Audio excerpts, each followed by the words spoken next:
d'autres chemins d'exil encore, l'exil par le décalage social. Là, je pense à La brebis galeuse d'Ascanio Celestini, Oui. texte. Vous pouvez peut-être nous dire quelques mots. Oui, alors Ascanio Celestini est un auteur italien, encore un projet qui nous a été apporté par son traducteur, un jeune auteur né en 72, qui était plutôt connu jusqu'à présent, en tout cas en Italie, et en France aussi, cela dit, mais pour le théâtre, son théâtre, qui est un théâtre de narration inspiré de celui de Dario Fo, et La brebis galeuse que l'on a publiée.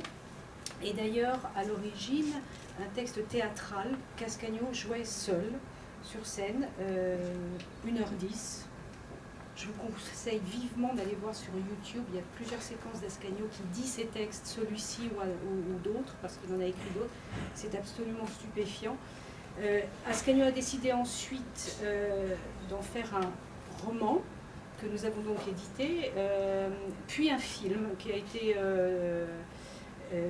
sélectionné à la Mostra de Venise. Il a donc été jusqu'au bout du processus narratif et créateur de création autour de ce thème des années 60, des fabuleuses années 60, c'est comme ça qu'il commence, qui est pour lui le moment où l'Occident bascule, où les références deviennent autres, deviennent essentiellement marchandes. Il y a des objets comme ça qui reviennent comme des petites comptines. Il y a l'œuf Kinder, par exemple, qui a une place considérable. C'est un texte stupéfiant où on sent qu'effectivement, du théâtre à l'écrit, au cinéma, il y a une densité de regard sur cette rupture des années 60 extrêmement profonde. Et c'est vrai qu'on n'avait jamais, nous... Alors le film est sorti après le livre, après qu'on a publié le livre en français, enfin d'abord en italien évidemment, puis en français.